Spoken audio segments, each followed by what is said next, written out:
السلام علیکم Sidra, how are you? بالکل ٹھیک ٹھاک جی. آپ سے ملاقات میری آخری 23 مارچ کو ہوئی تھی. You were a part of this wonderful. اس دن بھی میں آپ کو بتاتی چلوں کہ ذو میڈ ہسٹری, بیکاز پہلی دفعہ تھا, پوری دنیا میں کہیں نہیں ہوا. It was the first time there are live performers جو کہ 16-17 ینگسٹرز تھے. They were coming together with our national melodies, اور انہوں نے پہلی دفعہ لائیو ایک براس بینڈ کے ساتھ پرفارم کیا تھا. ذو, سب سے پہلے لوگوں کو اس ایکسپیرینس کے بارے میں بتاؤ. بڑی گرمی تھی اس دن, اینڈ ماشاء اللہ you guys were the finale.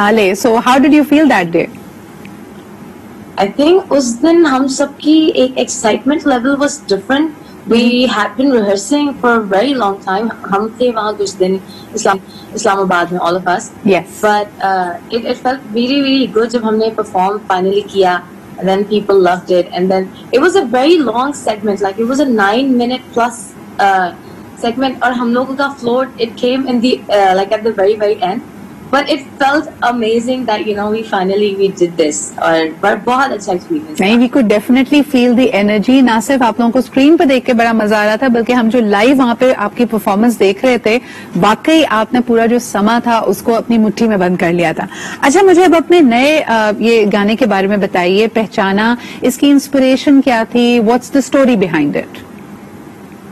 So Pehchana is the first original that I composed and wrote. So I'm very proud about that fact. یہ بنا تھا around 1.5 سال پہلے, and my brother Shabi is the one who produced it. So he just came up with like a groove اچانک ایک دن, اور اس نے مجھے سنایا, and he told me کہ ذو, میں JBR سے واپس آتا ہوں, just listen to this and see if you can come up with something. So he came back in 20 minutes and I had written the entire song. Because I really love مجھے melody اور وہ سارا کچھ اسی پہ آ گیا. So this is how Pehchana came about. And it's a song about how people recognize each other before even meeting in person. How you just recognize someone's soul. How you kind of feeling آتی ہے کہ ہاں maybe یہ مجھے سمجھ سکتا ہے یا میں ان کو سمجھ سکتی ہوں. I think that connection, that click that young people so often talk about, کہ کسی سے ملاقات ہوئی ہے اور بہت ہی کم مدت میں عرصے میں ایسا لگا ہے کہ میں اس شخص کو بہت پہلے سے جانتا ہوں. لیکن مجھے ایک بات بتائیں ذو, you are so talented, your brother is so talented, اور ایک مجھے لگتا ہے کہ پاکستانی میوزک انڈسٹری میں ایک خلا موجود ہے جو کہ نازیہ اینڈ زویب حسن کے بعد we haven't seen a brother sister duo come together and perform together. کبھی سوچا ہے کہ ایسا کچھ کچھ collaboration کی جائے and maybe we see you both singing together? Sidra, we would love to do that, but sometime down the road. Abhi we're too busy carving our own, our own identity. Abhi not anytime soon, but jab hoga to we would want to do it like in a really fun way or مزہ آئے گا. اچھا ذو, مجھے بتاؤ, میں پہچانا کی ابھی تم سے اسٹوری سن رہی تھی, تو you sound like an old civil, اور اکثر لوگ یہ بات کرتے ہیں کہ ذو کافی کم عمر ہیں, اور جو ان کے گانے ہوتے ہیں, جو ان کا میوزک ہوتا ہے, the kind of music she produces, it's very soulful, it's very it's very mature. How do you take that as a feedback to your music? I think they're not too wrong. They're not too بالکل غلط بات نہیں ہے, because مجھے music جو relate کرتا ہے, جسے میں بھی ریلیٹ کرتی ہوں, it's very melodic اور it's very lyrically heavy. اور جو میں نے I think جو میں نے start بھی جس طرح سے کیا, like I sang Begum Akhtar the first time, then I sang Farida Khanum G, then I did گھڑی گھڑی, and then تو وہ ایک different elements وہ اب لوگ آہستہ آہستہ I think they're getting to know me, like they're getting to know ذو, تو آہستہ آہستہ they will also see کہ the kind of music that I grew up on, وہ بہت diverse ہے. وہ اس میں R&B کا بہت زیادہ بہت انفلوئنس ہے, اس میں ورلڈ میوزک کا بہت انفلوئنس ہے, تو اتنی ساری مل کے چیزیں ہیں. سیمی کلاسیکل کا بھی تھوڑا سا انفلوئنس ہے, غزلیں بھی مزہ آتا ہے سننے میں بھی, گانے میں بھی. اچھا, تو جو دیکھنے اور سننے والے ہیں اس وقت, اگر ہم ان کی شروعات, یعنی آج ان کی صبح کی شروعات تھوڑی سی سریلی کر دیں تو کیا بات ہے. آپ ہمارے ساتھ موجود ہیں, میں ضرور چاہوں گی کہ بے شک پہچانا اور any other song of your choice وہ تھوڑا سا ہمیں گنگنا کے تو سنائیں. You guys put us in the spot. اتنی صبح ادھر کرتے ہیں نا.